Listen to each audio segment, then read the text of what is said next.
evening, everybody, and welcome to Carving It Up Live right here on YouTube, as well as on Facebook, Twitch, X, and on Instagram. I am Bryson Carver, as always. It is great to be with you on a Friday, and this is just one of those shows, man. Occasionally we'll get the one on Friday where it's so good I'm actually pushing topics back. Initially, I was going to do like a post-mortem on the Tennessee Volunteer season, do one last edition of the Vol View, at least until about a month from now when Tennessee plays their bowl game, which will unfortunately probably be the Citrus Bowl. But we're going to actually push that for the future because there's a lot going on. We got some NFL stuff, Lions, Cowboys last night, NBA stuff, Giannis and the Bucks. Looks like they might be working on a trade sooner rather than later. LeBron James, one of the greatest streaks of all time, comes to an end last night, and it does in the most glorious fashion for LeBron. The double-digit scoring streak is over, and it probably, if you ask LeBron, it ended about the way that he wanted it to end. Talk about that. College football championship weekend predictions, and of course, week 14 NFL predictions, which features my upset of the week.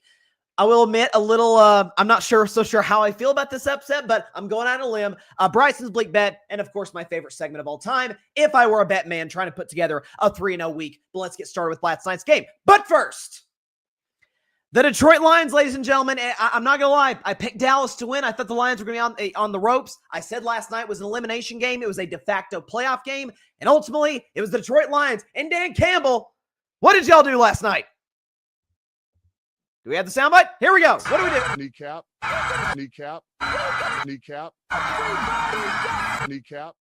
Oh, they bit the kneecaps off last night in Detroit. The Lions getting a win 44-30 over the Dallas Cowboys. We'll talk about Dallas, and we will talk about George Pickens in just a few minutes. But just watching Detroit last night, because the first couple of drives, they put together a nice one in which they get a field goal. They end up punting the second drive. And after that, for Detroit, it was nothing short of pure domination in every sense of the word with Dan Campbell calling plays. Look at the rest of the game. The Lions go touchdown, punt, touchdown, field goal, touchdown, missed field goal, touchdown, and then they took knees. Just absolute pure domination. And I think last night they played about exactly the way Dan Campbell wants them to play. Listen, they didn't run the football that well consistently all night long. They weren't able to get, it wasn't a death by 1,000 cuts type of game for Detroit, where it was Jahmyr Gibbs for 3, David Montgomery for 2, Jahmyr Gibbs for 7, David Montgomery for, it wasn't that type of thing. It was Gibbs broke off a couple of big plays, and we'll throw out a Jahmyr Gibbs stat that is hard to believe in just a second. And then David Montgomery broke a long run himself. It was more so let's just, again, Kirk Herbstreit was talking about during the game on Amazon last night, right? Like, let's just lean on the Dallas defensive line, kind of wear them down a little bit, then we'll break out a big one. Kind of like almost like a team version of what Saquon Barkley has been at his best, which is Saquon's not really a death by 1,000 cuts back. He could just hit a home run any given carry. And that's what Jahmyr Gibbs and David Montgomery are capable of. But Jared Goff was comfortable. Jared Goff had time to throw far more than Dak, and that to me was the difference of the game. Goff had a passer rating of about 111. Lions O-line protected him extremely well.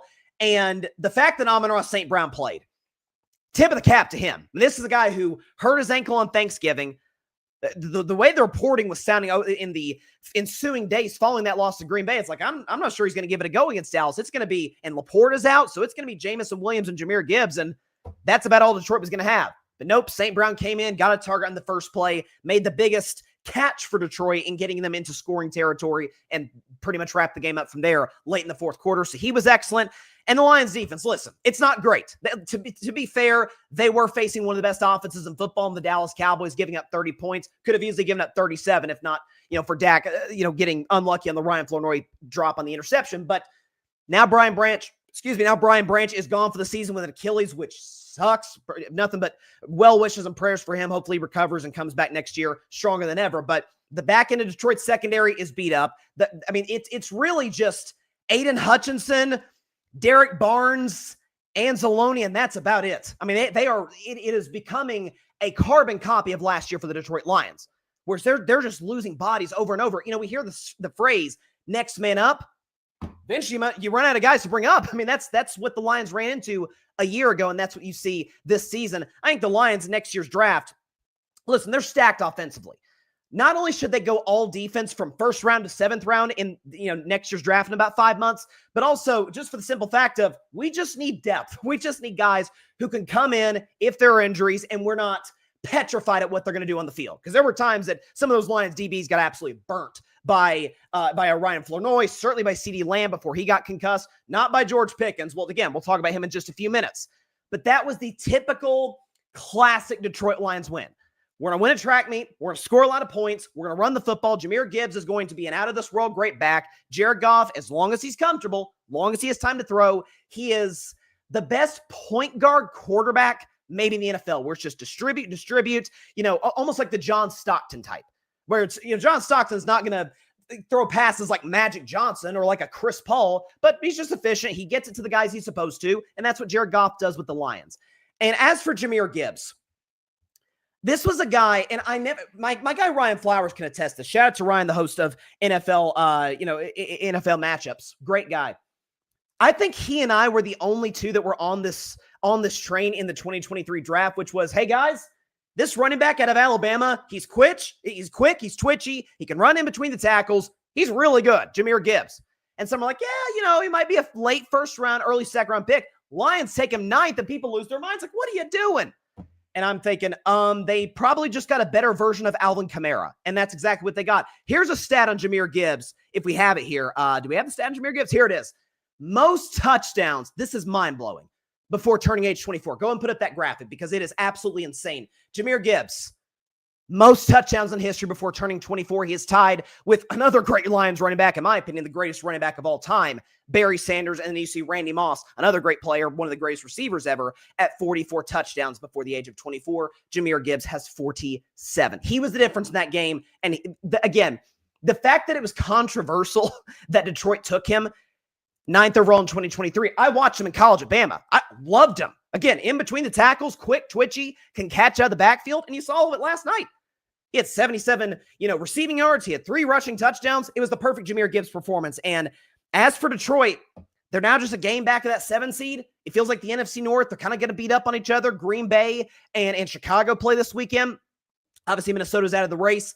I still don't know if I trust San Francisco long-term because their schedule's tougher than people, give it credit for. But that was an impressive win by Detroit. That was a classic Detroit Lions, bite the kneecaps, the whole bit. That's what that was. And so kudos to the Lions.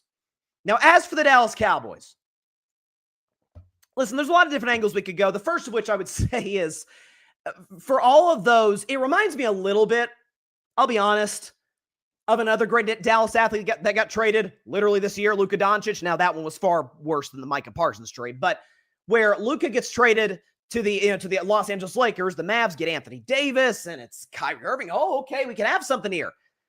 There were smart basketball people that said, hey, maybe Dallas did win the trade, to which I thought was insane, but there were folks that said that.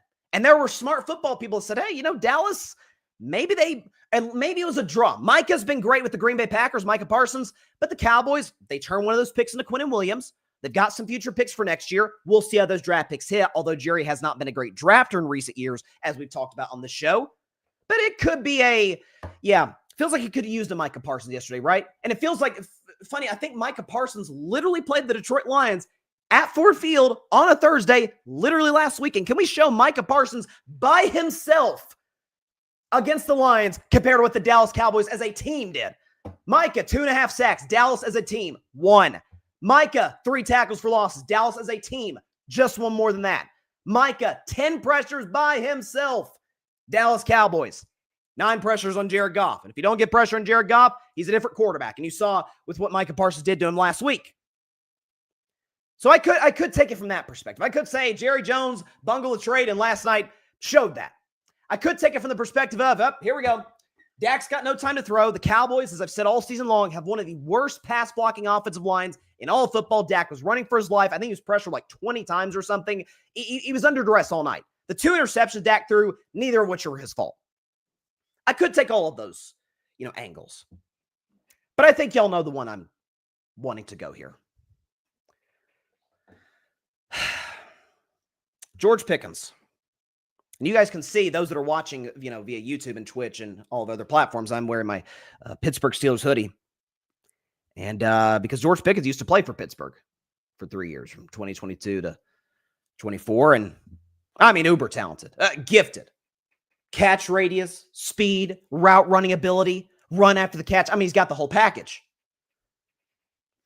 But as Gary Dulac, who covers the Pittsburgh Steelers, is one of the best in the business, we weren't able to pull the soundbite, but as he so eloquently stated on the Rich Eisen show about 2 or 3 weeks ago, when Rich Eisen, respect to Rich, but he was asking Gary Dulac, hey, George Pickens by himself this season, has more receiving yards than the Pittsburgh Steelers receivers do. How are the Steelers feeling today about that trade? Or how are they shocked by that? And Gary Dulac said, no, they're probably not shocked at all because they know Dak is obviously better than any quarterback that he had in Pittsburgh. And they didn't trade him because he wasn't good. They didn't trade him because he wasn't productive. They knew that. He had a 1,000-yard season in Pittsburgh. He's capable of breaking 180 yards to the house. And he's also capable of games like last night, where this is the Cowboys' biggest game of the year. We said on Wednesday's show it was a playoff game for both teams. Whoever lost, I thought they were out of the race to get to the playoffs. So this was a playoff game last night for the Dallas Cowboys. CeeDee Lamb, who's having an awesome game against Detroit, bangs his head against the turf. He's out with a concussion. So now Dak looks to number 3 and says, hey, Pickens, you're my guy now. You're the number 1. That we've had moments earlier this year where CeeDee went down with injuries. You stepped up against Green Bay, against Carolina. What are you going to do this week? Disappear. Pout. Be in his head, in his feelings. I wrote down the list just so I make sure I didn't miss anything. But first play of the second half. Now, CeeDee Lamb is out here for this play. First play of the second half. Dallas is down 2 scores, so down 11 points. But if they can score a touchdown here, they can catch 3. Okay, we got a ball game here. Dak throws George Pickens a slant. Half fights for the ball. Ball gets popped up, intercepted by Derek Barnes. Lions score less than a minute later. So he cost them 7 points in that play by not fighting for a contested catch on a slant. He also, and this didn't cost Dallas, but it easily could have. The very next drive, Dallas is down 18 points. They're in the red zone. Ryan Schottenheimer, the head coach, is like, hey, let's go for it. Right? We need a touchdown. We need 7 points. Let's get back into this game. Dak hits CeeDee Lamb. Dak hits George Pickens on a slant. He gets the first down. Brother, go down. You've got the first. Let's live to see another play. Instead, he has the ball palmed in his hands for a Lion defender to punch out, which they do. Fortunately for Dallas, they recover the fumble, but it could have cost them 7 points there. Also, this is after CeeDee Lamb's gone down, by the way. 3rd down and long. This is before Aubrey hits a 63-yard field goal, but Dallas would like to get closer. This was the big knock on George Pickens in Pittsburgh. One of them, at least, is that defensive coordinators, defensive players would watch him, would literally just look at his body language and be like, he's not getting the ball. We know either he's not getting the ball, or if he does get it, there's no chance for him to do anything after the catch. Like if it's like a 3rd down and 15 and he's running like a 5-yard, curl route, he's not doing anything after the catch if you wrap him up on the spot. His body language would tell you that. He would be disengaged, disinterested, and that would be it. You saw it in that play I think it was the 3rd quarter of that game against Detroit, where it's a little quick, a quick curl route. Dak throws in the pass and he kind of half fights for it. And then maybe worst of all, even by the way, earlier in the game, Dak throws him a pass of the middle and he stops mid-route. Last drive of the game for Dallas. Again, the chances of winning the game at this point, pretty slim. There's 2 minutes left. They're down 14 points, but they got a couple of timeouts, so they could, in theory, get the ball back with some time. Dak, one of the better deep throwers in the game. We've talked about in the show, by Pro Football Focus, one of the best deep throwers in the game. Beautiful over-the-top go ball to George Pickens, who's open, who's got a step on the Lions DB, and just watches it go by him. Like, pulls back. Instead of, if nothing else, Pickens, if you're not going to house call that, if you're not going to catch it, take it for a touchdown, I've always said this about Pickens. He's the best receiver I've ever seen at drawing pass interference.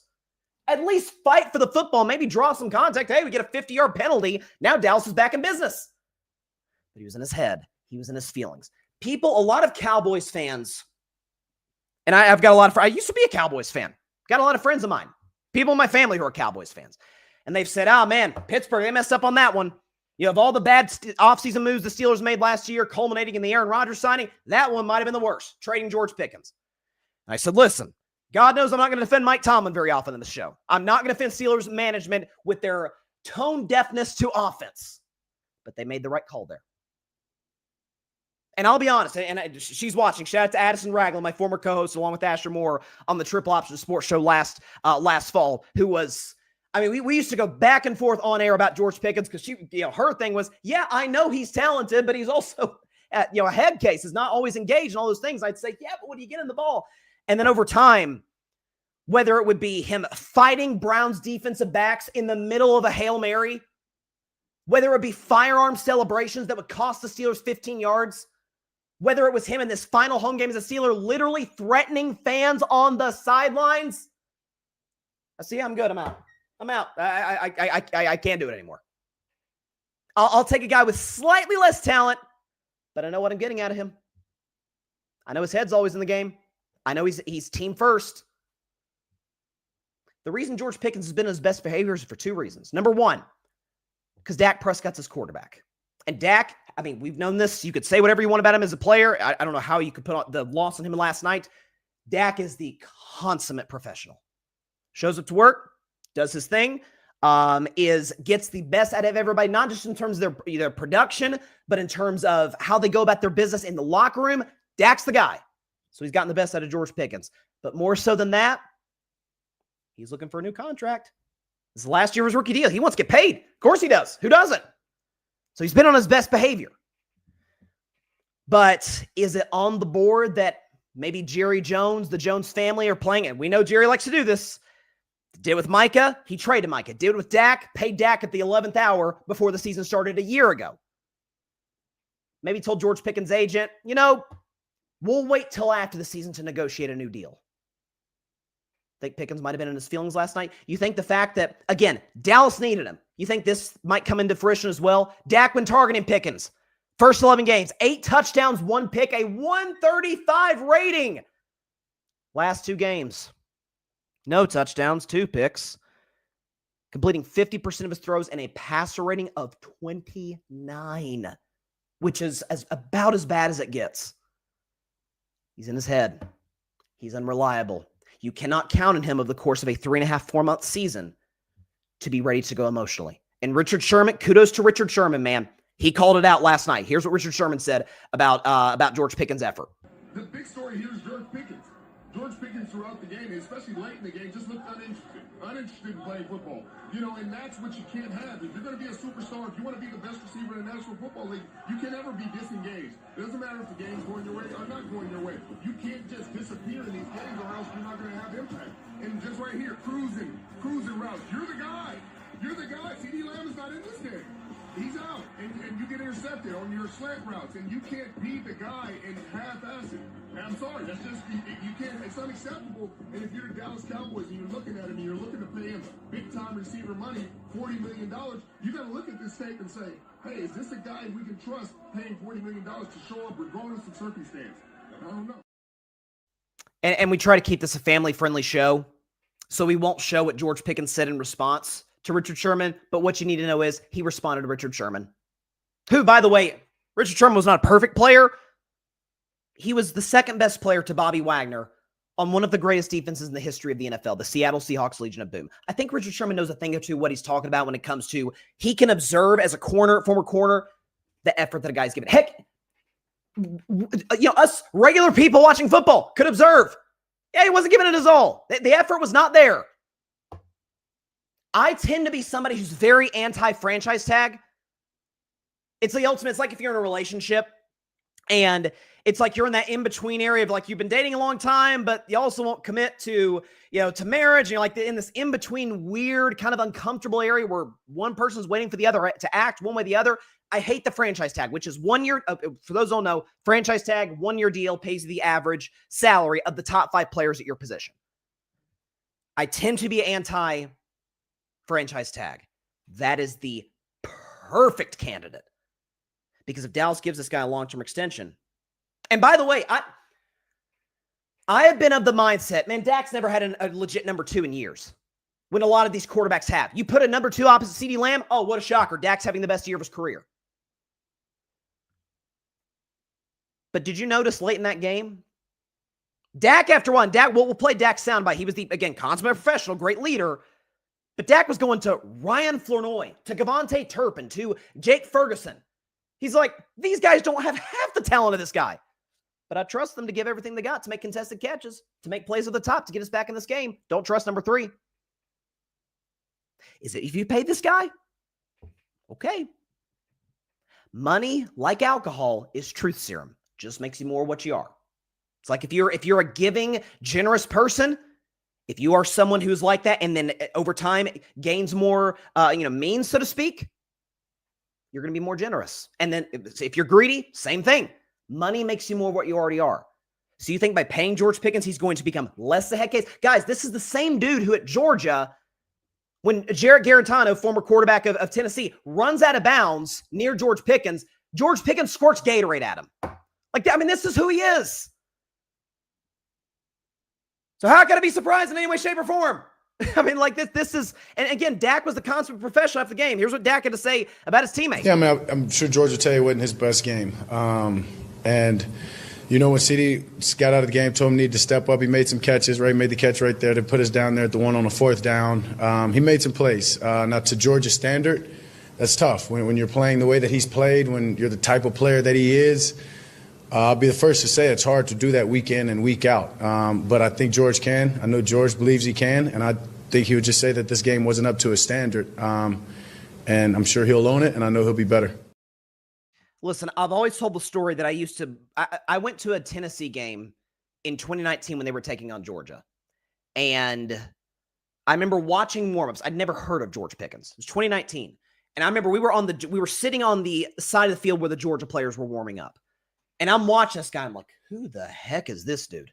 I mean, he's making one-handed over the helmet catches. Like, who is this guy? And I'm going on Google like George Pickens. Oh my gosh, he's going to be the next Randy Moss. He's shown that ability from time to time. Again, the Steelers did not trade George Pickens because he wasn't talented. That was never the problem. It was stuff like what you saw last night. And it's stuff like that, if you're the Cowboys, be very careful giving that guy a long-term extension. I will leave it at that. So, again, for you Cowboys fans that were, just like, we stole him. Maybe for this year, he's certainly been net positive for the Cowboys. But do you want him as a long-term number 2 to CeeDee Lamb? Receiver's one of the easiest positions to find in the draft. I'm sure Jerry and the Cowboys could find one in the second or third round that maybe isn't quite as talented, but you know what you're getting out of him. You know the effort's always going to be there. You know he's going to be on the same page with Dak. So last night was validation. And again, she just texted me. Shout out again to Addison Ragland because she was correct about this. I wish, maybe we can look into the archives of the radio station on campus and try and find some of those, back and forth debates between her and I about George Pickens back when he was in Pittsburgh. But over time, I was like, yeah, you're right about this. Not everybody's going to be a choir boy. That's not realistic to ask. And we're not going to ask a receiver to be as mature as a quarterback. But we do ask and demand, you're in the NFL, man. Give every single thing you've got in every single play, especially when you're counted on to do so. When CeeDee Lamb, who's dominating, goes out with a concussion. And Dak is getting his teeth kicked in behind that bad offensive line. And he can't trust you to make a catch, to give all out effort on a play, to block. That's the story of George Pickens, and you saw it last night. All right, let's transition to the NBA. Because in the last few days, and again, I didn't want to talk about it on Wednesday's show only because I didn't think we had quite enough information as plus I wanted to do the Chris Paul story. I wanted to save it for Friday's show. Giannis Antetokounmpo, who, in my humble opinion, is the second best player in basketball. Jokic is the best. I got Giannis number 2. And then number 3 is kind of a battle between Shea and Luka. You can make a case one way or the other. Then probably Wemby after that. All international guys. Shows that the NBA has expanded.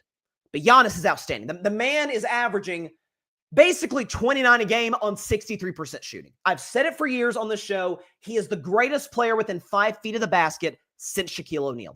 What he is doing, he's not as dominant as Shaq. Shaq was getting, just hacked and fouled and, just abused in the paint and was still putting up the numbers that he was putting up with the Los Angeles Lakers and obviously with Orlando and for a time in Miami. But this is what this guy's doing. This is what he's capable of. And according to reports, according to Shams, Giannis, his agent, Bucks management are internally discussing whether or not Milwaukee is the best option for him long-term. And what I would say to that is this. This is almost like and the Oscar goes to, it's inevitable. The winner has already been decided. It's just the celebrity goes up on the stage, they've got the card in their hands, and the Oscar goes to Robert De Niro. I mean, that's how it goes. Giannis is going to be traded. This is just the early stages of that. It's inevitable. Is that when Brian Windhorst reports from ESPN that Giannis asked for a trade before the season started. Giannis requested a trade at Milwaukee. He was like, I want to go win elsewhere. And over time, he's kind of talked into, because let's be honest, Giannis does not want to be the bad guy. He does not want to be viewed by Milwaukee as Cleveland viewed LeBron in 2010 and as Oklahoma City viewed Durant in 2016. What I would say to Giannis is, again, while I defend both of those guys for making the decisions that they made, you will not be viewed that way in Milwaukee. Like that's, and any idiot Bucks fan, and it'll probably be like 5 dopes on the internet. Outside of that, the city loves you. I mean, you came in there as, 18, 19-year-old kid from Greece, no one had ever heard of. And over time, you become a 2-time league MVP, a defensive player of the year, and most importantly, for you and for that city, an NBA champion, in which in Game 6 in 2021, you scored 50 points to win the title. You are going to get a statue outside of Fiserv Forum Arena. There's no question. Like that is, Milwaukee is your city. They will understand. And frankly, if you're the Milwaukee Bucks, a team that has almost no draft capital, are in cap hell right now, it would be best for them long term to move on from not Giannis, because God knows you're going to get a haul for him. So the question is, where does he go? The betting favorite in Vegas is the New York Knicks, who reportedly, there have been sources around that have said Giannis wants to go to the Knicks. And I think I don't want to say in the here and now, because there's another team I'm going to suggest that he has a better chance to win a championship with, among realistic options, is if Giannis ends up in New York. Obviously, they give up Karl Anthony Towns, they give up some draft picks, but you pair him with Jalen Brunson. Because if you're in the New York Knicks today, here's the reality. The Eastern Conference is as bad as it's ever been. The Celtics are without their best player. For probably the season, he might come back, but I think that might not be the best idea for Jason Tatum, but we'll see how it plays out. Tyrese Halliburton's gone for the year from the defending conference champion Indiana Pacers, who are terrible without him. And Cleveland, it's early in the season, but Cleveland, team is supposed to challenge you. They're kind of average. It's the Knicks conference to lose, as long as they're healthy. But the goal in New York this year is to win the finals. And as stacked as the West is, again, if nothing else, NBA history is not on the New York Knicks side. We have never seen in the modern NBA a small player lead a team to a championship other than Isaiah Thomas with the Bad Boy Pistons and Steph Curry with the Warriors. That's it. And Steph, to me, is a top 10 player ever. I think Isaiah Thomas is a top 15 player of all time. Jalen Brunson, who knows? Maybe he could develop into that. Not putting it past him. He's a great playoff performer, clutch, all of it. But that's a lot to ask right now. And didn't we see last year kind of wore down? Even the year before that, he ended the playoffs injured. Now, some of that was Tom Thibodeau just running his starters on the ground. They don't have that problem now with Mike Brown. But you pair him with Giannis and that pick and roll, that's unstoppable. That's a team that, okay, you could see a scenario in which they are maybe not the Vegas favorites to win it because of what Oklahoma City is doing right now, but probably number 2. Certainly the runaway, the odds-on favorite to win the Eastern Conference. So the Knicks makes a ton of sense. It's just a matter of whether they have the assets that other teams have, such as the team that I think he's going to end up with, the San Antonio Spurs. What it comes down to for San Antonio is this. You've got Wemby, Stephon Castle, De'Aaron Fox. That's kind of your core that you believe is going to lead you into the future. You've also got a young player that you drafted in the first round earlier this year by the name of Dylan Harper, who's been excellent. He's averaging 13 a game, having a nice rookie season. But you really don't need him. I mean, you just don't. Like you've got, you've got 3 guards basically that have all-star caliber potential. We know who De'Aaron Fox is. We know what Stephon Castle could be as he continues to develop. And Dylan Harper very much has that type of ability in him. But he doesn't necessarily fit long-term with the team they're trying to build around Wemby, the championship contender they're trying to build around Victor Wembanyama. So you give him up. You give up a ton of first-round picks. You probably have to include, like a Harrison Barnes in there or something to get Giannis. Because you pair, oh my gosh, you pair Giannis Antetokounmpo with Victor Wembanyama. The only way to beat the San Antonio Spurs is with threes. Like you are not going in the paint. The restricted area is quite that. It's restricted. No one's going in there with those 2 guys down low.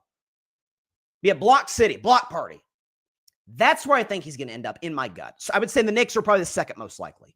Some people suggested Houston.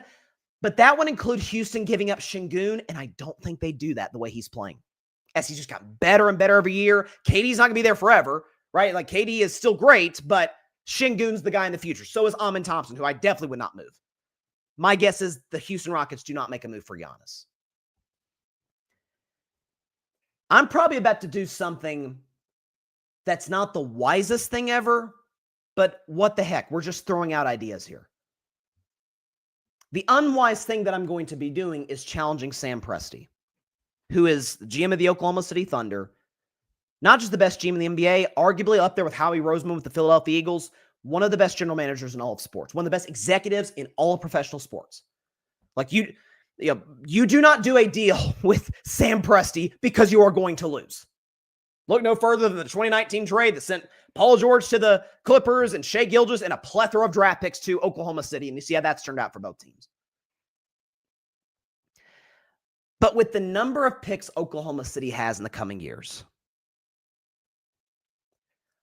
they're 21-1. They're the defending NBA champions and certainly the favorites in Vegas to go back-to-back. I would go so far as to say it is hubris if the Thunder do not have to go after Giannis, because you can make a case they have the best package of anybody. If you look at, teams that have a legit chance to get him.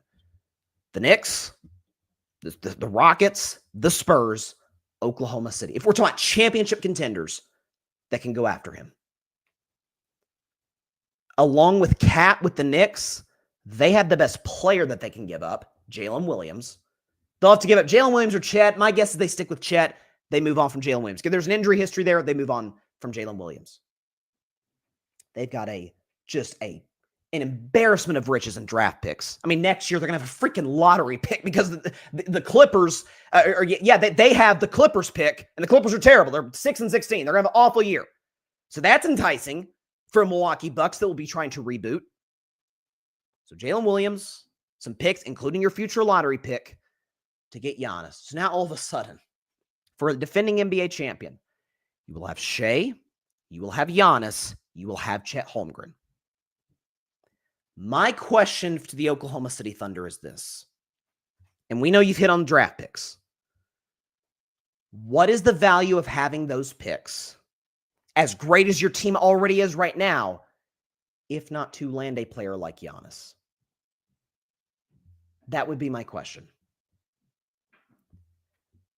So don't count Oklahoma City out of this. They have an opportunity to do something that my Golden State Warriors, albeit in free agency, did, but that the Warriors did, which is we're the 73 wins, won the championship the year prior to that, came a minute away from going back-to-back MVP and Steph Curry. This guy wants to be here, Kevin Durant. Let's get him. And by the way, if you're Giannis, there's not the pressure that KD had in 2016 because Giannis has already won. There's no you had to join an all-star. No. Giannis already won a championship. That's for the rest of his life. NBA champion 2021 and finals MVP. What's the point of having those picks? What are you going to just add more depth? I guess you could, but you're going to have to hit on a lot of draft picks in the hard cap, second apron, era of the NBA, which I hate, but that's the reality that we're in.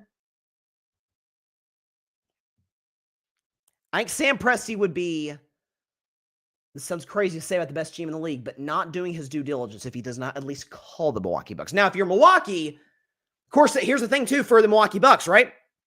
Houston, or not Houston, New York Knicks in Milwaukee's conference. I don't know how much the Bucks necessarily care about that, but that's something that they would take into consideration without a question. They don't care if the Thunder are good. The Bucks know they're not going to be contending for the next 4 or 5 years. They're just going to try and rebuild this thing, get some draft picks, clear out their cap. Jalen Williams is a good player to have in their squad. All-star caliber guy. I'm just saying, it would be hubris if the Thunder do not at least give a call to the Bucks. Because if that happens, it breaks the league. Like straight up, you got Shai, Giannis, Chet, the depth that you have with, Caruso and Casey Wallace, and that's terrifying. They can do it. It works. If you put it in the trade machine, it's possible. And by the way, Dagnall's a great coach. So that would be incredible. I know, listen, I'm a Warriors fan. I want my team to win. Duh. And I know my team has, just like everybody, would have no shot against the Thunder, should they pull that off. But to have a true blue villain in the NBA, which we have not had since the Steph, Durant, Clay, Draymond Warriors, that'd be kind of fun. It really, really would be. And with that, we will go to break. But when we come back, the LeBron James streak, double-digit scoring streak, has come to an end. And it did so in the most LeBron way possible. I think exactly the way that he would have wanted it and would have scripted it. We will talk about that after the break here on Carving Up Live. Of course, after that, college football, conference championship predictions, and of course, week 14 NFL predictions. Stay tuned. Don't go anywhere. We'll be right back after this 1-minute break.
Welcome back to Carving Up Live. Appreciate everybody tuning in on this Friday. Again, just so much to discuss. The NBA is the gift that keeps on giving as it pertains to storylines. Like, I mean, even last year, just when it looked like it was getting a little quiet, a little sleepy, bam, here comes the Luka trade that shocked the world. Forget America, shocked the world and the whole sports world. So, speaking of the guy that has been the face of the league for almost my entire life, I was born, LeBron James was drafted, I think June 25th of 2003. I was born 3 days later. So LeBron has been in the NBA longer than I have been alive. So he's dominated the league for that long. And last night, one of the greatest streaks in the history of American team sports came to an end. LeBron James did not score 10 or more points in a regular season game. That has not happened. I checked my notes since January 5th, 2007. It's been that long. And it came to an end last night in perfect. Again, if we had the rights to show the video without being demonetized, we would do so. Feel free to look it up on YouTube while you're watching the show. Of course, that's what we're encouraging. But last play of the game, Austin Reeves is having the game of his life. He's got 40. And so Austin Reeves has had a great year in general, but he's got 44 against the Toronto Raptors, who've been playing good basketball this year. Bron's been awful. He's 4 for 17. He's got 8 points. Awful in terms of scoring. He's been distributing the ball. He's got 10 assists at this point. Austin Reeves, the hot man, gets doubled, kicked it to LeBron. LeBron's got a clear path. He's got a freeway to the basket. He's got an opportunity. It's going to be a tough shot, but if he lays it in, 10 points, streak continues, game over, Bron's the hero, streak continues. If he misses, we go to, because the game is tied. We go to overtime, and LeBron almost certainly keeps the streak going. He's going to score 2 in overtime. Nope. LeBron James says, it's in his psyche. He's played basketball for his whole life. It's ingrained in him at this point.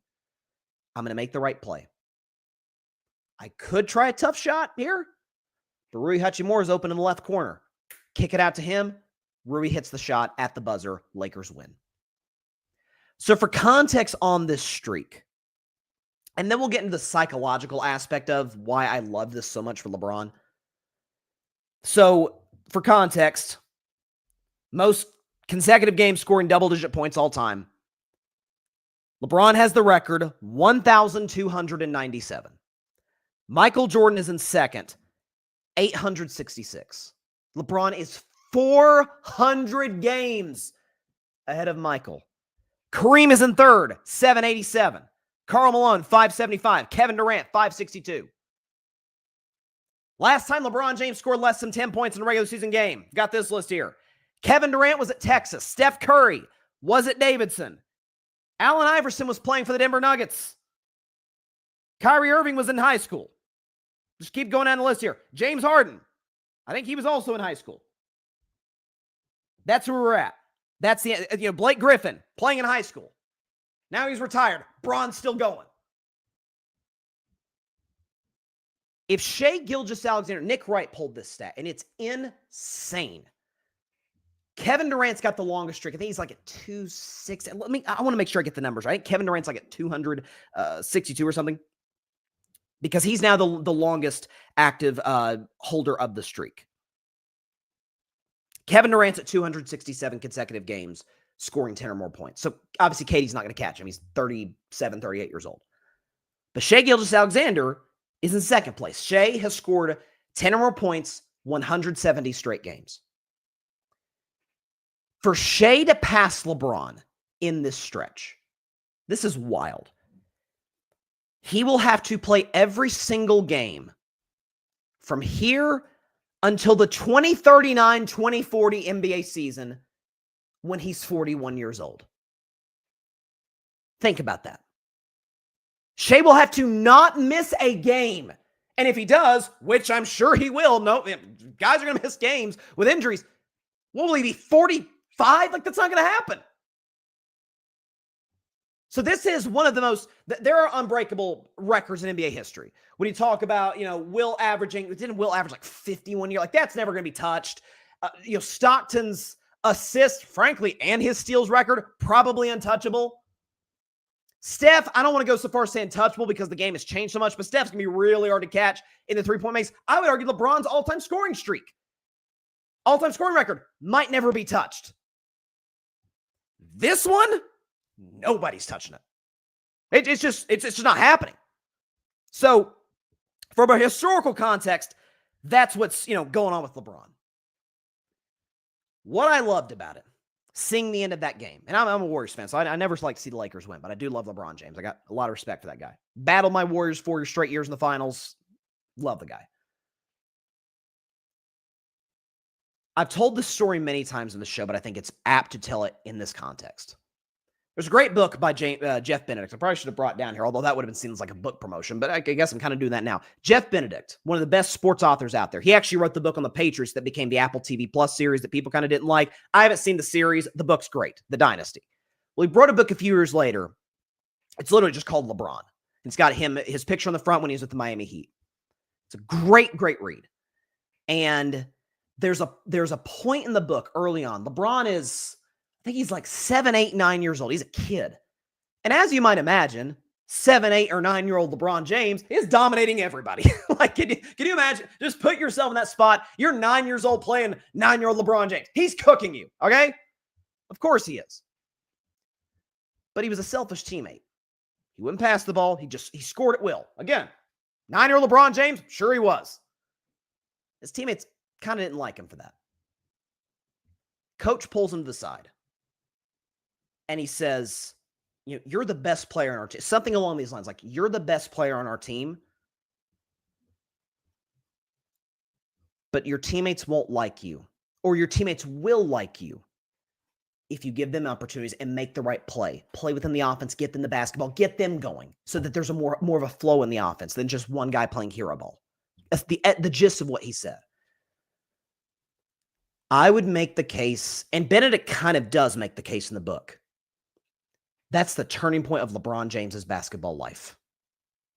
Because, and again, we're getting deeper. We're getting LeBron's personal life here, but this is a guy, as we all know, single parent household. Dad was never in the picture, no siblings. LeBron, through a lot of his adolescent life, was kind of lonely. And so when you have a coach kind of tell him, these kids kind of can't stand you because you won't pass them the ball, because you won't play within the flow of the offense. Man, that changes something in a kid. And that's why that, combined with just outstanding basketball IQ, maybe the best we've ever seen, is why LeBron did make the right play to Kyle Korver in the 2017 finals. Why he did make the right play to George Hill in 2018. What do you want LeBron to do? Shoot over 4 guys? No. Oh, Kobe would have done it. God rest his soul. Love Kobe Bryant. Didn't mean it was a good shot. You know what I'm saying? Like, and by the way, the whole LeBron's not clutch. I don't know. He's got the most buzzer beaters in playoff history. He's pretty clutch. That's something. He's all-time leading scorer in Game 7s. He's pretty good. He's lost one Game 7 in his career. Pretty good in those spots. So when watching that, I absolutely loved it. Loved it. Never like when the Lakers win, but loved that moment for LeBron. And he talked about it after the game. And it's a perfect quote. He was asked about whether he cared that the streak ended. Now that the streak has ended for you, what feelings did you have, if any, what about it ended? None. We won. And I think he's being genuine there. Like, yeah, I played to win the game. Like, that's because for those that have been out there and saying, oh, LeBron's only playing at this point in his career. He's trying to stat pad. He's trying to create any avenue in which, he could catch Jordan, because in some people's eyes, he will never catch Michael Jordan. He could win 5 more championships. He will never go 6 for 6 like MJ did. And again, I'm a guy that thinks LeBron's the GOAT, but I'm also in the minority of people that thinks it's razor thin. The Jordan fans think it's not close. LeBron fans think that it's not close. They're both out of their minds. It's razor thin. LeBron James is still playing basketball for one reason. He loves it. You know how hard it is, especially at his age, 41 years old. He's about to be 41 years old. Year 23. No one's played this long, ever. 23 years in the NBA. You know how hard it is to keep to play the minutes that he does, particularly in the playoffs. The minutes have been cut down by JJ Redick, obviously, because wasn't in training camp, came into the season hurt, the whole bit. But to go through an 82-game season, all the travels, all the flights, then you got playoffs, the intensity that comes with that, and all of those consecutive years of championship contention. The man went to 8 finals, for crying out loud, in a row. You think that doesn't take its toll on the body and on the mind? Folks, there's a reason Jordan retired. I know people think it's because of it was a quiet suspension by the league for gambling. Yes, because I'm sure David Stern took his moneymaker away from the league. That did not happen. Jordan told a reporter privately he was going to retire after he won a 3rd straight championship in 93. Different conversation for a different podcast. But Jordan retired twice. Because, understandably so, that's a lot of the body. Finals after finals after finals, after being the number one option, after having to score 30 a game, and it takes a toll on your body and on your mind. And LeBron James has done this 23 straight years. Why? Why is he still playing? Because he loves the game of basketball. That's why. Players love to play. That's the lesson. You look at all the greats in the history of sports. There are a few exceptions, but by and large, all of the true blue legends, it's love of the game. It's love of what they do. And there's almost like a purity of that. I've said many times on the show, in any industry, there's something, for me personally, there's something about watching somebody do what they love, and you can see it. Like Simone Biles is the greatest gymnast of all time. Simone freaking loves gymnastics. Steph Curry loves basketball. Mahomes the intensity. Love that from my athletes. And that's what you see from LeBron James. He is playing because he loves the game. Folks, he had an opportunity to keep the streak going. If he's so obsessed with stats, if he makes the shot, he wins. Streak continues and he wins the game. He hits a buzzer beater. If he misses, okay, we go to overtime and I can get it there. But no, I'm here to play a basketball game and to win a basketball game. Rui Hachimura's open the corner. Rui does his job, hits the shot, and we win the game. By the way, one more stat and we'll move on. LeBron James. More finals appearances than single-digit scoring games. Wow. 10 finals appearances, 9 games scoring under 10 points. Enough said. Let's move to NFL predictions. Well, actually, not before we get to NFL predictions. Of course, we got to do some college football stuff because it is championship weekend. Before we get into that, though, it's an opportunity to plug Saturday morning tailgate tomorrow. Tomorrow, Saturday morning tailgate podcast, live at 10 a.m. Eastern, 7 a.m. Pacific time, right here on the Grid Network's YouTube channel and on X. Myself, Tim Barnard, Arthur Hurst, we'll all be here in the morning to break down college football championship Saturday. We've got a reaction to the playoff rankings, the last one before the official ones that come, the official rankings, playoff poll that comes out on Sunday afternoon. talk about that, talk about some of the matchups, the Miami-Notre Dame debate, the BYU debate. I mean, it's going to be a blast. What's not going to be a blast for me is having to eat crow on my takes on Tennessee Vanderbilt. What is going to be fun for me is watching Tim Barnard sing Rocky Top. Tim Barnard's a Florida fan. I'm a Vols fan. And we had a bet. If Florida wins, then I had to do the Gator Chop for 5 straight minutes on the show. If Tennessee won, which we did, Tim Barnard has to sing Rocky Top on the Saturday morning tailgate. So it's going to be about as lively a show as we've had thus far in our first season. So again, do us all a favor. Check out the Saturday morning tailgate tomorrow morning live at 10 a.m. Eastern, 7 a.m. Pacific time right here on the grid via YouTube and on Twitter. I promise you are in for a treat. So with that being said, college football is, boy, it's heating up. And man, this is why you love the sport. Championship Saturday. First of all, we got a 2 conference championship games tonight. One that, kicks off like literally in a few minutes. Troy and James Madison. James Madison, by the way, hired Billy Napier, former Florida coach, to be their new head coach.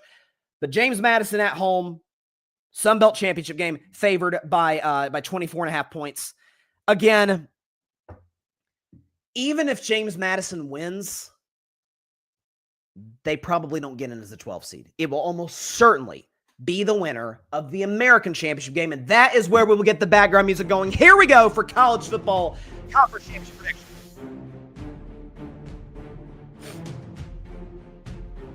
So here we go. We will start with the American Championship game. The North Texas Mean Green taking on Tulane in the American Championship game. North Texas is a favorite by 1.5. So, or actually, when I put it into the graphic, I think it was 2.5. So it looks like people are betting Tulane. So listen, there's a lot of aspects of this game that are fun to watch. You're going to see a lot of points. That's what I will say. On North Texas' side, they've got a quarterback by the name of Drew Mestamaker, a really talented quarterback, 29 touchdowns, 4 picks. North Texas has one of the best offenses in the country, probably the best offense, most productive in the country. So to see them in the playoff, not like they're going to go on a run, but it'd be fun. I think it's better for the sport if North Texas gets in as the 12th seed, as the group of 5, winner. But there's something, again, I have been in the American Conference. Memphis was my pick before the season to be the 12th seed in the playoff. When Tulane beat them, about a month ago, I was like, okay, I think I'm in on Tulane now to be the 12th seed. So I'm going to stick with that. We have the graphic here. I'm going to go with Tulane over North Texas, 30-24 to win the American Championship game. They will be the 12th seed.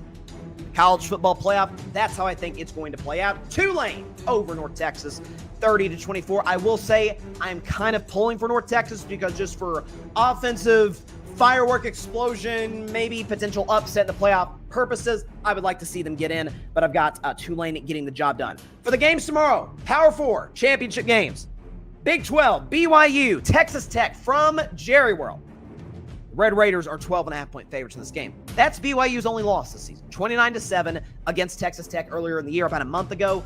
That's again, and a lot of BYU fans are like, how are we not in the playoff? Our resume, by the numbers, is better than Notre Dame's. They're not wrong in that assessment. They'll have an opportunity to prove it on Saturday. Beat Texas Tech, you're in. Simple as that. You are in the playoff if you beat the Texas Tech Red Raiders, who are the number 4 ranked team in the country, deservedly so. They have crushed the competition in the Big 12. Great offense, run the football effectively. And in Jerry World, they know they have an opportunity, folks, to put themselves in a position where they can get a first-round bye. They don't want to take that opportunity lightly. I'm going to go with Texas Tech over BYU, 34-20. Again, I feel like Texas Tech is going to jump out in front. BYU is going to be kind of playing catch-up the rest of the way. Red Raiders, minus 12.5. They win 34-20. They win the Big 12, and they will get an automatic bye in the college football playoff. Up next, oh baby, SEC championship game. As loaded, as jam-packed, as chaotic as the SEC was this year. You had A&M, and you had Texas and Vanderbilt and all of these teams making Ole Miss, all this noise, Oklahoma. Of course, the SEC comes down to the 2 Titans that have run the conference for a decade. It is the Georgia Bulldogs. It is the Alabama Crimson Tide from Atlanta, Georgia. Dogs are favored minus 2.5. So it's going to be a great game. Here's what I'll say. Obviously, these two teams faced each other earlier in the year in Athens. It was the first time the Georgia Bulldogs have lost at home in like 5 years, which was also to Alabama. The Tide got the W in Athens. That's kind of their big signature win of the year. Both teams are going to be in the college football playoff, no question about it. The question is, because Georgia, obviously, if Georgia wins, they're going to be a top 4 seed. Bama wins, they'll have an argument. Wait a second, you beat Georgia twice? Pretty good on the resume. But here's what I look at. Kirby Smart, the stats been thrown out all week. 1-7 against Alabama in his career. That one win, came in the national championship game in 2021. What did that game in 2020? It was actually technically early 22, but it was the 2021 season. When they beat Alabama to win their first national championship in 35 years or something. What did that game have in common with this one? Georgia played Bama a second time. In other words, we know it's that we hear the cliche mostly in the NFL, like it's hard to beat a team 3 times in a season, right? If you're talking about a divisional opponent, right? If a division team swept you twice in the regular season, it's hard to beat them again in the postseason. College football, it's kind of the same thing. It's hard to beat a team twice, especially when both teams are almost equivalent in terms of talent. So that bodes well for Georgia. This, as it always is, the Dogs are in the SEC championship game. It is a home game for the Georgia Bulldogs. That simple. It's in Atlanta. Enough said there. Gunnar Stockton's played good football. I like, Zachariah Brown? Zachariah Branch, I'm sorry. Zachariah Branch, who's been a good pickup for them, been a good, receiver for them. DeBoer, there was the rumors that he might go to Penn State. They ended up hiring Matt Campbell, which is a good move for the Nittany Lions, but there's is DeBoer going to leave if they lose this game? And what's going to happen? And I think all of those things favor Georgia in a major, major way. So that is why I'm going with the Alabama Crimson Tide to win this football game, 26-23 over the Georgia Bulldogs. Bama claims the SEC championship game once again and for the first time in the Kalen DeBoer era. Listen, I hate Alabama with a passion. I'm a Vols fan. By the way, that song you sing at the games, that song is about Tennessee, by the way, Bama fans. Don't ever forget that. I pulled the Pat McAfee there to a lesser degree. McAfee did the drunk, obnoxious Georgia fan song, which was better. But I do think Bama's going to win this game. I think Ty Simpson's going to play well. I like the Bama receiving core. I think Gunnar Stockton's going to make a couple of mistakes in this game. He's been relatively mistake-free. Not so much in that game against Alabama about 2 months ago. So this could be a spot that favors the Alabama Crimson Tide. If they get the W, they will be the SEC champions. Then, you know what? Let's leave the Big Ten championship game for last because it would be a dud to end with the ACC because it's far and away the worst conference championship games, including the ones tonight. Excuse me. It's the Duke Blue Devils, who are 7-5. The tiebreakers, the ACC, y'all got to fix those. Those are terrible. Duke versus Virginia. Virginia is the 17th ranked team in the nation. Obviously, if Virginia wins, they'll be in the playoff. If Duke wins, the ACC might be left without any teams. So that's why I'm a fan of chaos. I'm going with Duke. I picked him along with Tim Barnard on the Saturday morning tailgate to beat Virginia a few weeks ago. They weren't able to get the job done. Again, it's hard to beat a team twice. Duke, in the weirdest year in ACC history, is going to go 8-5 and win the ACC championship game, which will kick Virginia out of playoff contention. That means, well, I guess it means technically something different for seeding. We'll touch on that in a second. Excuse me.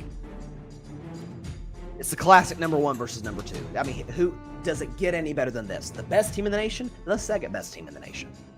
Big Ten title game, Indianapolis, and it'll be a home game for the designated visiting team. The Indiana Hoosiers, number 2 ranked, undefeated.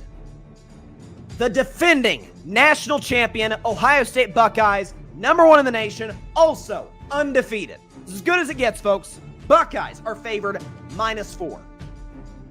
So, I think it's going to be a relatively low-scoring game. Both teams have excellent defenses. Obviously, Ohio State, the weapons they bring on the offensive side of the ball are off the charts. Jeremiah Smith's the best receiver in all of college football, and Carnell Tate is one of the best receivers in college football. This feels like it could be like a tiebreaker for the Heisman Trophy. It's going to be Julian Sand, quarterback for Ohio State, or it's going to be Fernando Mendoza, quarterback for Indiana, who may be a potential first pick in next year's draft. I would give the vote to Fernando just because I think he's working with less at Indiana. Although, Omar Cooper, who's the one who made the insane toe tap catch to beat Penn State, is an excellent player. They run the football effectively. Indiana's taking care of business. My prediction, folks, kind of a defensive battle early. offenses start to get it going late. I think Jeremiah Smith makes a couple of big plays down the field. And when it's all said and done, by virtue of a stop on the potential Heisman Trophy winner, give me the defending champion Buckeyes to win the Big Ten championship game 28-24. You see right there, I think it's a straight push. Ohio State's a 4-point favorite. That's how much I think they're going to win by. 28-24 over the Indiana Hoosiers. The Buckeyes, the defending national champion, Arthur Hurst's beloved team, are going to be the number 1 seed in the college football playoff. Where does that leave us? Or at least where do I think that leaves us as far as how the playoff seeding looks? Well, glad you asked. And then we'll get into NFL picks. How the playoff formulates, I believe, will look as follows. The top 4 seeds in this order and getting a first round bye will be Ohio State number 1. I think Texas Tech, by virtue of Georgia losing, because I think they will, and by virtue of Indiana losing, albeit close, Texas Tech will be the 2 seed. Indiana, close game with Ohio State. They've been great all season. They lost by 4 to the Buckeyes. We're not going to punish them that much. They're going to be the 3 seed. And I think the committee is going to look at the fact that Bama, in this theory, that they beat Georgia twice. That's the only games Georgia's lost this season was to Alabama. Pretty impressive. The Crimson Tide will be the 4 seed. So Ohio State, Texas Tech, Indiana, Alabama, those will be your top 4 seeds and getting a first round bye. From there, the 5 seed will be Oregon. The 6 seed will be Georgia. The 7 seed, Ole Miss. 8 seed, A&M. 9 seed, Oklahoma. Here's where it gets interesting.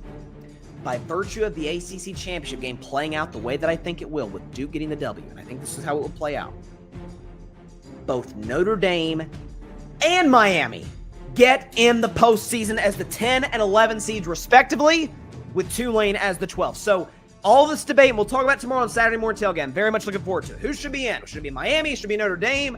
Notre Dame's ranked ahead of Miami, but Miami literally beat Notre Dame in week 1. Can't wait to discuss all of it. I think when it's all said and done, they're both getting in large part due to BYU losing to Texas Tech, which I think they will. So that will leave us with the matchups. Oregon, the 5 seed, will take on Tulane at Autzen Stadium. That place is going to be rocking. It's one of the best atmospheres in college football. Oregon should win that game. Then it will be the 6 seed Georgia Bulldogs taking on Miami. 2 blue blood brands in college football. That'll be fun from Athens. Dogs should win that one. Ole Miss, without their head coach, Lane Kiffin, will get a home game in Oxford against Notre Dame, the national championship runner-up. That'll be fun. And then finally, at Kyle Field, a good old-fashioned former Big 12, now SEC showdown, Texas A&M Aggies against the Oklahoma Sooners. That's how I think it's going to play out. That will be your college football playoff in 2025. I can't wait for tomorrow. This game's going to be great. Obviously, the SEC championship is going to be great. Big 12. Again, the matchup's fun. BYU, there's a lot in the line for them. I think Texas Tech is the better team. They should win that game relatively comfortably. But God, I can't wait for Ohio State and Indiana. It's going to be so fun. All right. When we come back, we're going to take a 1-minute break. When we come back, do Week 14 NFL predictions, including upset of the week. I'm going on a limb with this one, I must admit. Go out with Bryson's Bleak Bet, and of course, my favorite segment of all time, looking for our first 3-0 week of the season. I'm calling it. It's going to happen this week. I love my picks this week if I were a Batman. So, do all those in just 1 minute here on Carving Up Live. Don't go anywhere. We'll be right back.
Welcome back to Carving Up Live. Again, I appreciate everybody for tuning in on a Friday. Real quick before I get to Week 14 picks, Chris Haynes, who's one of the best insiders in the NBA, he reached out to Chris Paul. He just tweeted this about a few minutes ago. He said that he reached out to Chris Paul, who we obviously talked about in the show on Wednesday, the fact that the Clippers let him go, which was just I won't use colorful language on the show, it's family-friendly show, but a pretty crappy move on the Clippers' part, releasing the best player in the history of your franchise on his retirement tour. That's pretty messed up, especially the fact that his family has lived in LA this whole time while he's been playing for Houston and Phoenix and Golden State and San Antonio. Now he comes back home and you release him. That's messed up. Chris Haynes reached out to Chris Paul regarding his future, and the response he got, quote, "I'm still scarred by it all, still processing everything, but I'm staying ready." So that, and he also said, "I'm hooping right now." So that tells me, and this isn't a surprise at all, Chris Paul wants to come back. Like a guy that great, in my opinion, and we can have this discussion another day, but one of the 5 greatest point guards ever, he can't go out like that. I mean, he just can't. Not released by the team in which he was the best player in their history. Released because his leadership rubbed people the wrong way. He's too great of a player to go out like that. It's either going to be the Lakers or it's going to be Oklahoma City. That's what my gut tells me. Because the Lakers, there's a relationship with LeBron. He would stay in LA, which is where his family's at. And then Oklahoma City, he obviously played there for a year. He mentored Shea, and he might have an opportunity to go out with a ring, which would be kind of cool. Because, well, I always hated the fact that CP3 didn't have a ring. I'm in the minority. I'm the minority of Warriors fans that, loves LeBron and loves Chris Paul. I'm in the ultra minority of fans that feel that way. And evidently loves Steve Kerr. I'm the majority of Warriors fans that cannot stand Brandon Pajemski, and we will leave it at that. All right, let's get into Week 14 NFL predictions. Before I give my picks, let's go and look at how I did last week and in totality. So last week, 11-5, 10-6, against the spread, not bad. Overall record, 124, 69-1. Against the spread, 8 games under 500, but it's been worse. So I'm making a bit of a comeback in that regard. Upset of the week is 5-8. Again, that 4-game upset streak feels like a million years ago. Upsets are hard to pick, and this one's going to be a doozy. Bleak bet, that's about what I thought it'd be. 6-7. There you go. Right there at 500. And of course, my favorite segment of all time, if I were a bet man, 15-24. However, I did go 2-1 last week. And I always say it every week. We are in December, and I still have not had a 3-0 if I were a bet man. But I'm telling y'all, if I were a bet man, I would go with the games I'm going with this week. I'm just trying to win y'all money. Okay, that's what we're doing on the show. So let's go and get into NFL predictions. Here we go.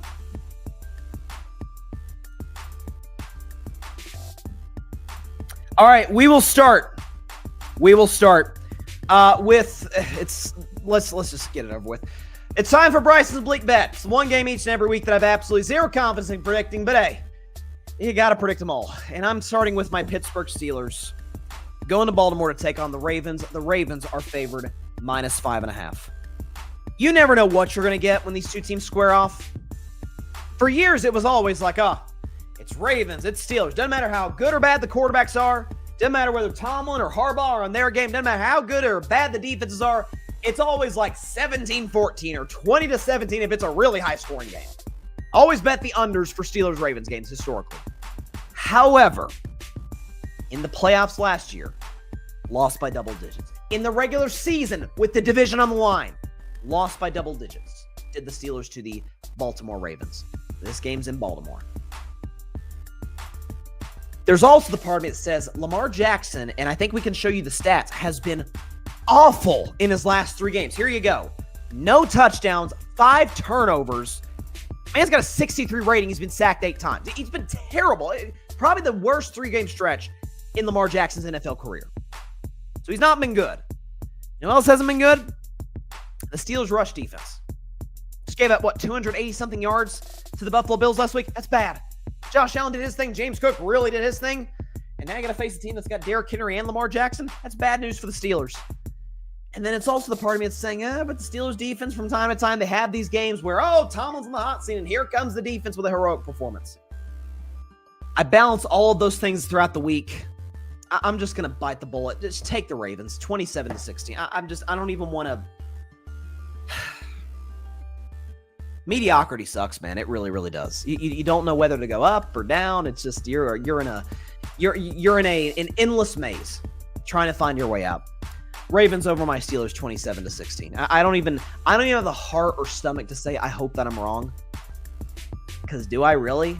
Because for the long-term health of the organization, isn't it better if the Steelers like just lose out, go 6-11, Aaron Rodgers ends his career in embarrassing fashion, and Mike Tomlin's fired? Like, that's probably best for me and for my show, but I want to pull for my team. It's just a weird spot. All right, moving on to the next one. This game I do love. It is now time for my first game, for my favorite segment of all time. It is called Bettin Man.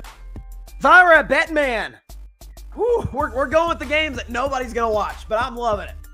AFC's matchup, Miami Dolphins, New York Football Jets from the Meadowlands. I'm loving the Jets plus 2.5. Here's why. First of all, over the last few weeks, and I don't know what Vegas has. I know the Jets aren't like contenders exactly, but I don't know what Vegas has against the New York Jets. But this season, folks, in the last month or so, they have been the cover darlings. All right? They were underdogs on the road against the Bengals. Won that game straight up in comeback fashion. They were underdogs at home against the Dylan Gabriel Browns, which made no sense to me. Won that game straight up. Dogs by 13.5 at New England, covered. Dogs by 13.5 against Baltimore, covered. Dogs at home against Atlanta, covered and won. They've been playing these guys, again, there's a Brian Flores feel to Aaron Glenn right now. Remember Brian Flores took over the Dolphins, and Dolphins were way worse to start 2019 than the Jets were this year, but it was just, they were getting blown out, they were bad, the quarterback play was terrible, and everything just wasn't working, and then by about Thanksgiving, going into December, okay, they're winning some games here or there, they're finding a little bit of a mojo, like something to feel good about themselves going into the offseason, especially with all the draft picks they have. That's how I feel about Aaron Glenn. And y'all know I'm a big Aaron Glenn fan. I'm a big fan of really the entire Lions 2024 staff. Dan Campbell, Aaron Glenn, and Ben Johnson. Love all of them. In this spot, they're dogs at home. What's the weather going to be in this game, you might ask? Well, I'm glad you did. The high is 42 degrees, which, it isn't bad for an early December game in the Meadowlands, early afternoon game. But what do we know about the Miami Dolphins quarterback, Tua Tagovailoa? He's bad in cold weather. Losing record, I think it's like 6-13 or something in sub 45 degree temperature, something along those lines. Like he's bad in those spots. It's a divisional matchup. Both teams are familiar with each other. Even though the Dolphins won last week against the Saints, it darn sure wasn't because of Tua, if you watched that game.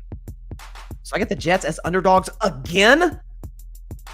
Give me the Jets plus 2.5 and the outright W, 23-17. I love the Jets. Tyrod Taylor starting. He's been playing well. I think Tyrod Taylor is like the cover darling. He's like 7-0, I think, against the spread his last 7 games. The dog. Give me the New York Football Jets 23-17 over the Miami Dolphins. If I were a bet man, I love the Jets plus 2.5. So give me them in this spot. Up next, New Orleans Saints, Tampa Bay Buccaneers from Tampa. The Bucs are 8.5-point favorites.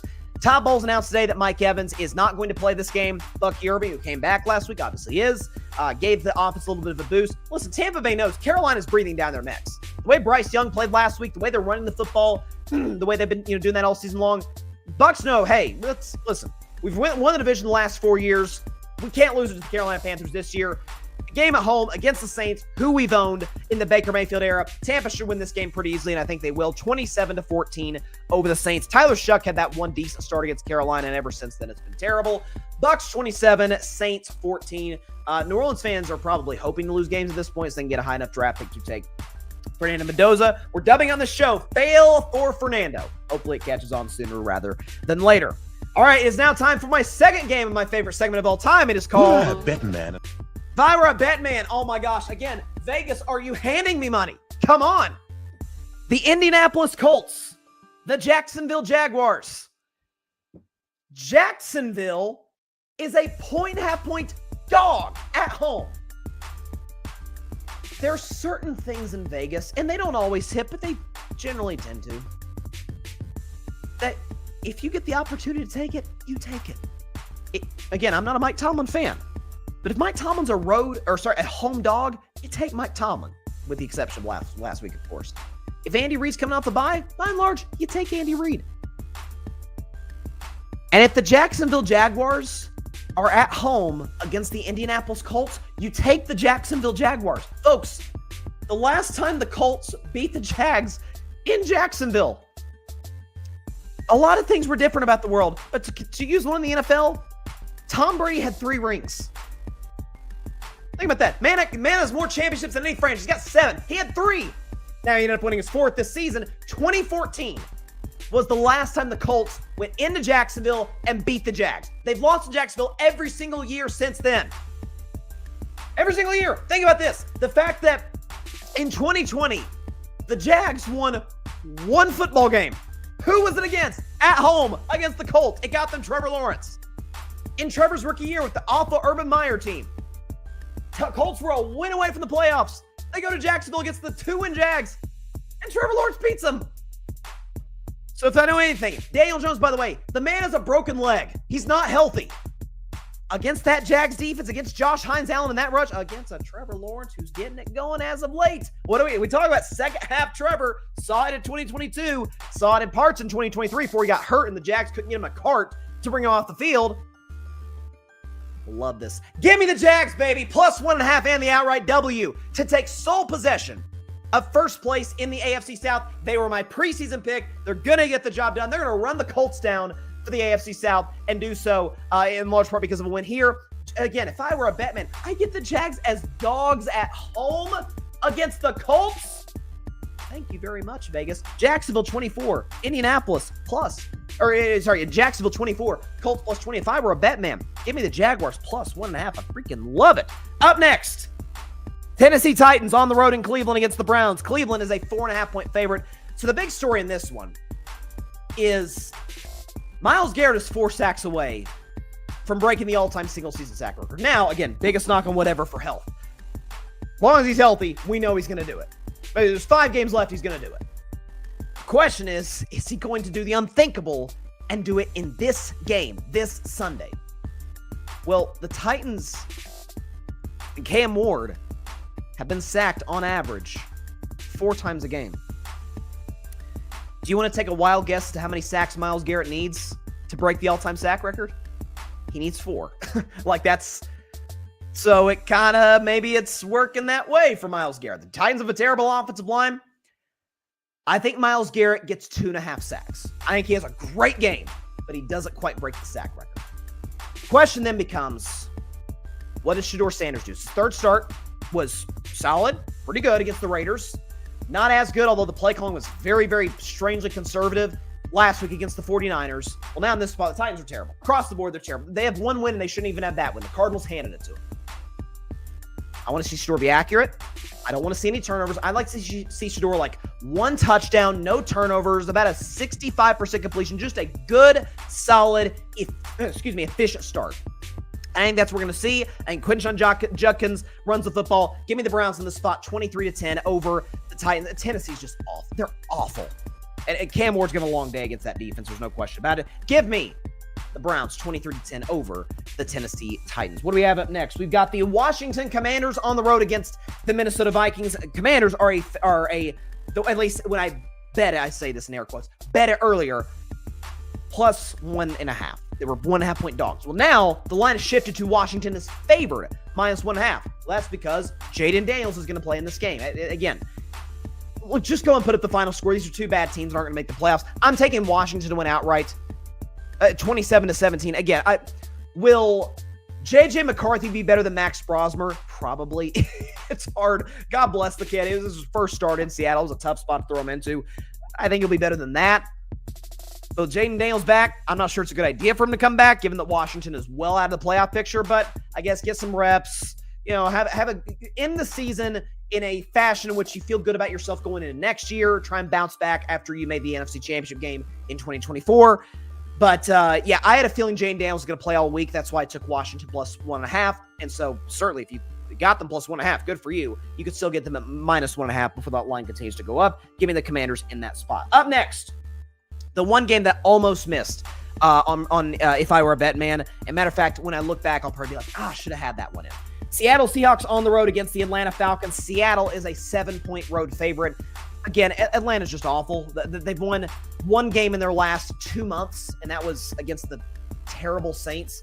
Kirk Cousins has been in there. He's been fine. Looks like a kind of traditional backup at this point in his career. Kirk's a good guy, but we know he's declining as a player at this particular stage of his career.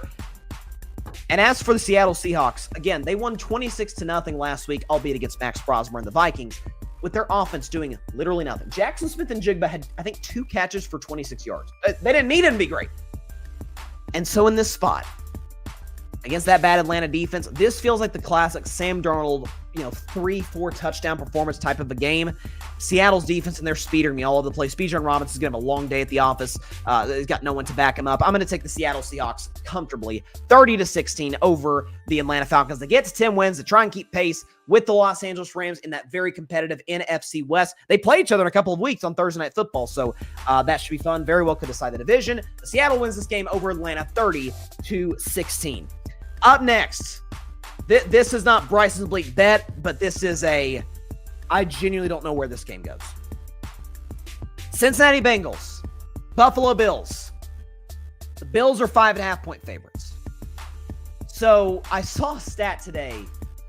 Joe Burrow is 9-0 in his last 9 games. 9-0 against the spread, I should say, as an underdog. It's like, you do not cover if you're favored over Joe Burrow. And so when he's facing that Buffalo Bills defense that, as bad as it is, now doesn't have Joey Bosa. T. Higgins is back. That has an upset feel written all over. I almost went with it for upset of the week, but I actually have one that's higher than this. And if you are the Buffalo Bills, it's not like you're facing a bunch of world beaters in Cincinnati. You played well against the Pittsburgh Steelers last week, ran the football effectively, but this feels like a Josh Allen, Joe Burrow, just old school, great quarterback duel, mano-a-mano, back and forth type of a duel. If it were in Cincinnati, I'd probably take the Bengals. But at Orchard Park, the Bills know they need this game. So does Cincinnati, by the way. If the Bengals win this one, they're very much alive to win the AFC North, rather. I'm gonna take Cincinnati. That says Bills -5.5. Do we have the updated graphic potentially? I hope we have the updated graphic. Hang on. We should. Okay, I think we do. Here we go. The updated graphic. I'm gonna take Cincinnati +5.5, but the Bills to win outright. 30-27. Bills 30-27 over the Cincinnati Bengals. But I would not be shocked in the slightest if Cincinnati won this game. As bad as both defenses are and as explosive as both offenses are, this could go either direction. But I'm going to go with the Bills at home in that spot. Okay, I've teased it all show. My upset of the week. It's out there. Here we go. It is now time for my upset of the week. And it is a doozy, I must admit. Give me the Las Vegas Raiders over the Denver Broncos, 25-23. Vegas at home as a 7.5-point dog. They beat Denver straight up. Vegas 25, Denver 23, and here's why. So I know it's out there. And I know the Raiders have been awful, and Geno Smith's been awful. Nash and Genty's been a no-show, and Pete Carroll's probably going to get fired. I understand. With that being said, what do we know about the Denver Broncos, folks? They've been living dangerously. They've been living on the edge. 9 straight wins. They've trailed in all of them. In a divisional matchup, 2 teams that faced each other a few weeks ago, it was 10-7. It was the ugliest Thursday night game of the year. It was unwatchable. Vegas had their opportunities. They just couldn't cash in and take advantage in the Mile High. Well, now they're in the friendly confines, of Allegiant Stadium. Weather's not a factor. Denver is kind of riding high. Hey, we got a close win against Marcus Mariota and the Washington Commanders. Took a Nick Benito batted ball at the line of scrimmage to barely survive that game. Sean Payton, veteran coach, he knows, eventually we're due for a loss. I think this is it. And eventually bad teams, they'll get one occasionally. Raiders, baby. Vegas in an upset over the Denver Broncos, 25-23. I know my man Chris Mahi will be happy about this, although maybe he won't be because he probably wants the Raiders to just take their last 5 games so they can get Fernando Mendoza. Fail for Fernando. We're going to trademark it on this show. Fail for Fernando Mendoza, but I got the Raiders winning this game 25-23 over the Denver Broncos. Up next, it is my 3rd and final game for my favorite segment of all time. It is called Bettin' Man. If I Were a Bet Man. Whew. Isn't this what America's Game of the Week on Fox? Chicago Bears, Green Bay Packers from Lambeau. The Packers are 6.5-point favorites at home. I will tell you right here and right now, if someone came in from a time machine from 48 hours from now, and they came here and they had just watched the Packers and Bears game, I could guess who the winner was just by asking them one question. Who won the battle between the Bears offensive line and the Packers defensive line? whoever, and this is like somebody from Pro Football Focus and went through a time machine, and they said, "Oh, the Packers won the line." Okay, then the Packers won the game. Or the Bills offensive line, or it's the Bills. The Bears offensive line won the battle at the line of scrimmage. Okay, then the Bears won the game. That will decide the outcome of this football game. A Bears offensive line that is dominating the run game, create huge holes for Kyle Monungai, for DeAndre Swift. Caleb Williams has done his thing as it relates to running the football. Green Bay Packers, Micah Parsons coming off a huge game. 2.5 sacks. I think it was like 3 tackles for loss against the Detroit Lions. He was great. But what do we know about this? Is that the greatest way to neutralize a great pass rush is with the running game. Chicago provides that. Also, and I don't know what it is, I have never seen a quarterback of Caleb Williams' size who's 6'1.5", 6'2" in cleats. I've never seen a guy so elusive, so incredibly difficult to sack. I'm not talking about he avoids the rush. I'm talking about guys have him in the grasp and he somehow gets out of it. Caleb, I guess, is stronger than we give him credit for. That's going to be a factor against Micah Parsons, Rashawn Gary, and those Packers pass rushers. 6.5 points, a team that did beat the Packers at Lambeau last year in Week 18. A team that, if not for a block kick, would have beaten the Packers in Soldier Field last year. They were awful last year. They had terrible coaching. Now Ben Johnson's there. Ben Johnson did a lot of trash talking at the podium, talking about, I can't wait to beat Matt LaFleur twice a year. Well, here's your opportunity. If I were a bet man, love the Bears plus 6.5, and I'm giving them the outright W on a walk-off field goal, 24-21 over the Green Bay Packers. The Bears plus 6.5. Have the bettors learned nothing? Has Vegas learned nothing? They were 7-point dogs to Philly and won outright. 6.5-point dogs to Green Bay, a team they're familiar with. Love them. Outright W, Bears 24, Packers 21. If I were a bet man, I love the Bears plus 6.5. Up next, Rams Cardinals. Kyler's been ruled out for the season. They already announced that today. Stafford and the Rams are due for a bounce back. Give me the Rams. There's no need to spend a lot of time in this game. Rams 34, Cardinals 20 to try and keep pace with the Bears for the number 1 seed in the NFC. Rams 34, Cardinals 20. And finally, I said last night was a playoff game between the Lions and the Cowboys where a loser of that game was done. And so I think Dallas is done. I don't think one of these teams will be done if they lose. The other, I will absolutely write them off for the rest of 2025. Sunday Night Football. The Houston Texans, the Kansas City Chiefs. Kansas City, a 3.5-point favorite at home. Houston's a terrible matchup for Kansas City. I mean, terrible. So you're talking about a team and a quarterback. Listen, I'm as pro Patrick Mahomes as anybody you'll find. Love Patrick. I thought he was great against Dallas last week. But what does Patrick Mahomes struggle against the most? Pressure, particularly when he's got offensive linemen out. Well, guess what? You got Jawan Taylor out. You got Trey Smith out. They are missing a lot of guys up front. Combine that with the fact that they're facing, forget how great the Houston Texans defense as a whole is. The Texans pass rush. The Texans are the only team in the league with 2 pass rushers with 10 or more sacks. Will Anderson, who's been awesome, and Danielle Hunter, who's been a great investment for this football team. That's a bad matchup for the Chiefs. How will they combat that? It will have to be get the ball to your hands quick. Mahomes to Kelsey, Mahomes to Rashee Rice, run after the catch. It'll have to be a ball control type of game, like using a screen game as the extension of the run game. That's what the Chiefs are going to have to do. The weather is on the Chiefs' side. It'll be like 20 degrees. Texans are a dome team. They're not used to that. I think Mahomes going to be running for his life a lot on Sunday night. I'm going to go Texans plus 3.5, but out of respect for the reigning dynasty and for the best quarterback on planet Earth, I'm going to go with the Kansas City Chiefs to save their season. Look, folks, they got to win out. It's that if the Chiefs win out, I think they're going to get in because I think the Chargers are going to fall. And the Chiefs play the Chargers in a couple of weeks. I've got Kansas City 23-20 over the Houston Texans. I think they do it on a Harrison Butker walk-off field goal. Chiefs 23, Texans 20, but I do like the Texans plus 3.5. Again, it's all of the matchups tell you, take the Texans. By the way, they won 4 straight. But if you're Kansas City, I mean, it's all on the line. By the way, we talk about Andy Reid off of a bye. Andy Reid's off of a mini bye. They haven't played since Thanksgiving Day. So they go from Thanksgiving Day all the way to 2 Sunday nights from then, and the weather's on their side. Again, the pass rush is going to be a problem. Mahomes might make a mistake in this game, but I'm going to go Kansas City to win straight up by a final score, 23-20 over the Houston Texans. And with that, that is all the time we have for today's show. Appreciate everybody stopping by. As always, be sure to catch Carving Up on Monday at 6 p.m. Eastern, 3 p.m. Pacific time, right here on YouTube, as well as on Twitch, Facebook, YouTube, and on X.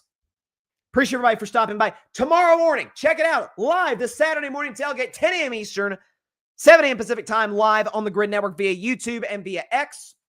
Myself, Tim Barnard, Arthur Hurst. It is going to be as lively, as energetic a show as we have had all season long. We got bets to pay. I don't have a bet to pay. I'm getting humiliated by Arthur and Tim for however long they choose to do so. And then Tim is going to pay a bet. He's going to sing Rocky. He's a Gators fan from Boston, by the way, who's going to sing Rocky Top. That's going to be fun. Also, conference championship predictions, our top 25s, reaction to Miami continually being below Notre Dame. Do we agree with that? Disagree with that? Talk about all of those things. But again, Saturday morning tailgate tomorrow, 10 a.m. Eastern, 7 a.m. Pacific time, live on the Grid Network via YouTube and on X. Have a great weekend, everybody. We're going to have a blast watching conference championship games, week 14. We'll be back on Monday with a ton to talk about. So subscribe to the Grid Network. That is GRYD, the Grid Podcast Network, right here on YouTube, as well as any and everywhere that you get your favorite podcast. And of course, subscribe to Carving It Up with Bryson Carver. That is, I guess I'm not going to CarvingItUpWITHBRYSON